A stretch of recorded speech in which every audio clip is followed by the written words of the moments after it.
Morning বন্ধুরা, কেমন আছো সবাই? আশা করি সবাই ভালো আছো, আমিও ভালো আছি। আমি মনিকা বর্ধমান জেলা থেকে তোমাদের সামনে নিয়ে চলে এলাম নিত্যদিনের নতুন একটি ব্লগ।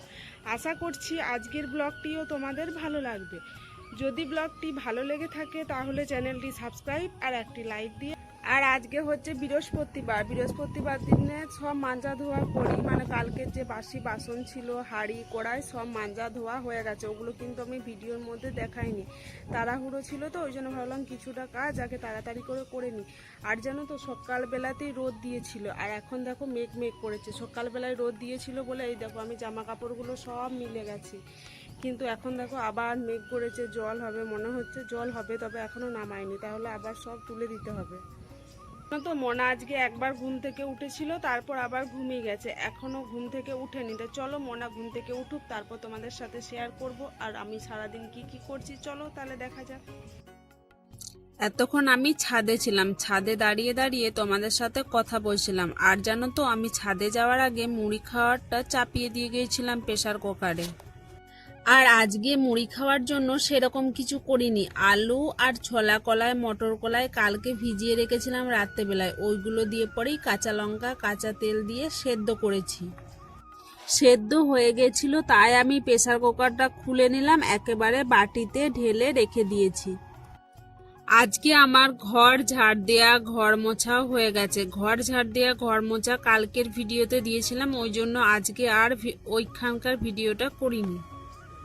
আর এদিকে শাশুড়ি মা দেখো সকাল সকাল স্নান করে নিয়েছে, কারণ কি বলতো আজকে বৃহস্পতিবার, লক্ষ্মী পুজো করতে হবে।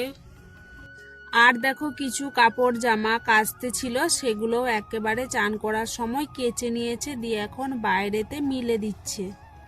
জামা কাপড়গুলো সব ভালো করে মিলে দিয়েছে, তারপর পুজো করবে বলে পুজোর জন্য ফুল তুলে নিচ্ছে।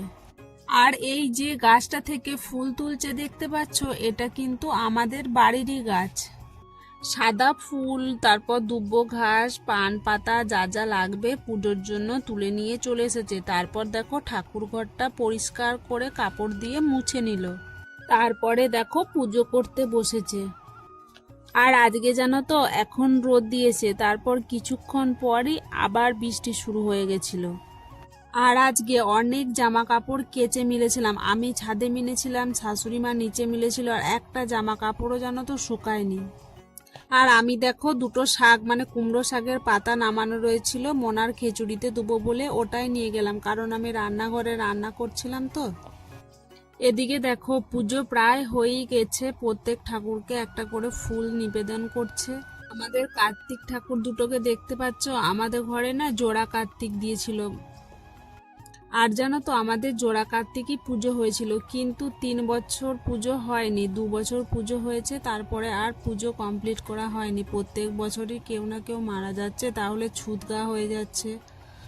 ঠাকুর ঘরে পুজো হয়ে গেলে শাশুড়ি মা প্রত্যেক ঘরে ধূপ আর একটা করে ফুল দিয়ে দিচ্ছিল। এদিকে মোনা এতক্ষণ দাদুর কাছে বসেছিল, এখন দেখো খাট থেকে নেমে পড়েছে, আর আমি দুধটা গরম করে ওই ঘরে রেখে এলাম। আর আজকের পুজোতে শাশুড়ি মা একটা বড় ভুল করে দিয়েছে জানো তো। পুজো শেষ করার পরে ওনার মনে পড়েছেন, কি বলতো, আলপনা দিতে তো ভুলে গেছে। বৃহস্পতিবার দিন আলপনা দেয়, কিন্তু আজকে জানো তো আলপনা দিতে ভুলে গেছে। কিন্তু তারপরে, মানে পুজো শুরুতে নয়, পুজো একদম শেষ হয়ে গেছিল, তারপরে আবার আলপনা দিয়ে দিচ্ছিল। আর মোনা জানো তো ঠাকুরকে প্রসাদ দেয়া দেখতে পেলি, মানে পুজো শেষ হওয়ার আগে ও প্রসাদগুলো নিয়ে পরে খেয়ে নেয়।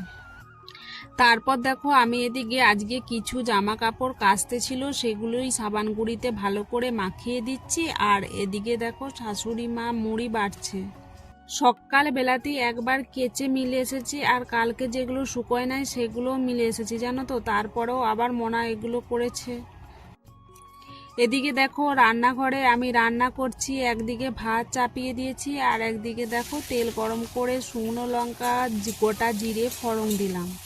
তারপর আলুগুলো কিছুক্ষণ নাড়াচাড়া করলাম, একটু ভাজা ভাজা হয়ে গেছিল, তারপর একটু লবণ ছড়িয়ে দিলাম, তারপর কিছুক্ষণ পর একটু জল ঢেলে সেদ্ধ করতে দিয়েছিলাম। আর মোনা জানো তো এখন দাদুর সাথে বসে খেলা করছে, কিন্তু যদি ভাই আর দিদি একসাথে থাকে ওরা জানো তো বেশি বদমাইশি করে। আর জানো তো তা আজকে আমার পটল ভাজা আর কুমড়ো ভাজা হয়ে গেছে। কড়াইতে আলুটা সেদ্ধ হচ্ছে আর একদিকে ভাত বসিয়েছি, ভাত হচ্ছে। আর মুড়ি খাওয়ার বাসনগুলো জানো তো জমেছিল, সেই বাসনগুলোই ভালো করে ধুয়ে নিলাম, তারপর দেখো রেখে দিচ্ছি গুছিয়ে। এদিকে দেখো আমার পোস্তর আলুগুলো সেদ্ধ হয়ে গেছে। আর জানো তো আজকে আমার পোস্ত সিলেতে বাটেনি, মিক্সিতে বেটে নিয়েছি। এই ছোট্ট ব্লেন্ডারটা দেখছো, এটা কালকেই বড়বাবু বাজার থেকে কিনে এনে দিয়েছে। এটা জানো তো এত ছোটটা ছিল না, বড়টা আছে। তারপর পোস্ত দেওয়ার পর মনার জন্য বাটি করে ঝাল ছাড়া একটুখানি তুলে রাখছি। মনা জানো তো পোস্ত খেতে খুব ভালোবাসে। তারপরের কিছুটা দেখো টান টান শক্ত পোস্তর মতন করে পরে তুলে রাখলাম। তারপরে আর কিছুটা পোস্ত আর একটু পোস্ত বাটা দিয়ে একটু ঝোল ঝোল করে রাখছি। আর আমাদের ঘরে দাদা জানো তো একটু ঝোল ঝোল পোস্ত খেতে ভালোবাসে। এদিকে আমার ভাতটাও হয়ে গেছে, এরপর ভাতটাও ফ্যান ঝরাতে দিয়ে দেবো, তাহলেই আজকের মতো রান্না আমার কমপ্লিট। তো বন্ধুরা এখন বাজে দুপুর 2টো। তোমাদেরকে তো রান্না কমপ্লিট করা পর্যন্ত ভিডিওতে দেখিয়েছিলাম। তারপর আমি বাসন ধুয়ে রান্নাঘরটা পরিষ্কার করে নিয়েছি, তারপরে গ্যাসটাও মুছে নিয়েছি, তারপর মনাকে খাওয়াইছি, মনাকে খাইয়ে ঘুম পাড়িয়ে দিয়েছি। তারপর আমিও এখন খেয়ে নিয়েছি, দিয়ে দেখো ছাদে এসে বসে আছি। কারণ কি জানো, যখন তখন জল নামিয়ে দিচ্ছে।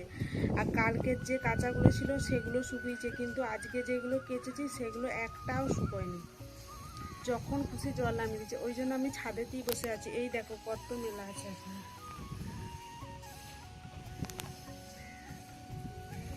কিন্তু জানো তো আর পারছি না, এরপর একটু শুতে হবে। সারাদিন কাজ করার পরে একটু না শুলে না দুপুরে শরীরটাও বেশ ভালো লাগে না। তাই ভাবছি যেগুলো শুকোয় না সেগুলো এরপর সিঁড়ির ওদিকে তুলে দেবো, কালকে দেবো, রোদ দিলে মিলবো আবার। তো চলো আবার তোমাদের সাথে তাহলে বিকালে দেখা হবে। তো বন্ধুরা তোমাদের সাথে গল্প করতে চলে এলাম আমি বিকাল বেলায়। আর এখন তো প্রায় দিনই বৃষ্টি হচ্ছে, প্রায় দিনই বলতে গেলে ভুল হবে, প্রত্যেক দিনই বৃষ্টি হচ্ছে আর সব সময় বৃষ্টি হচ্ছে। ওই জন্য জানো তো বাইরেও কাদা, আর কাদার জন্য মনাকে আর বাইরের দিকে ঘুরতেও নিয়ে যায়নি, একটু ছাদেই নিয়ে এসেছি। কিন্তু এখনও জানো তো টপ টপ 1-2 ফোঁটা করে বৃষ্টি পড়েই যাচ্ছে। আর মনাকে দেখতে পাচ্ছ বদমাইশি করছে, আবার ওটা নেয় মুখে, ছাড়ো, ছেড়ে দাও, ছেড়ে দাও। আর পায়ের জুতোগুলো দেখো কত বড় বড় জুতো পড়েছে। দেখো মনাকে যেখানেই নিয়ে যায় ওর বদমাইশি কম হয় না, এত জল ঘাটতে পারে। নিচেতে থাকাকালীন তো বোতলের জলগুলো ফেলে দেয়, আর এখানে দেখো কলটা খুলে দাঁড়িয়ে আছে, আবার পুরো প্যান্ট জামা ভিজিয়ে নিল। এত বার ধরে বারণ করছি জল খুলিস না রে, খুলিস না, সে কিছুতেই শুনবে না। দেখো কি করছে, ঠান্ডা লাগবে না, এত বদমাইশি। মার খাবি, চলো নিচে চলো, চলো নিচে চলো। তো বন্ধুরা আজকের ব্লগটি আমি এখানেই শেষ করছি। যদি আমার ছোট্ট ব্লগটি ভালো লেগে থাকে তাহলে চ্যানেলটি সাবস্ক্রাইব আর একটি লাইক করে আমার পাশে থেকো। আর যারা আমার ব্লগটি এখনও দেখছো তাদেরকে অসংখ্য ধন্যবাদ। আর যারা নতুন সাবস্ক্রাইবার হয়ে আমার ভিডিওটি দেখছো তাদের কাছে একটাই অনুরোধ করব, চ্যানেলটি সাবস্ক্রাইব করে আমার পাশে থেকো। সবাই সুস্থ থাকবেন, ভালো থাকবেন। কালকে দেখা হবে আপনাদের সাথে আমার নিত্যদিনের নতুন ব্লগ নিয়ে। টাটা।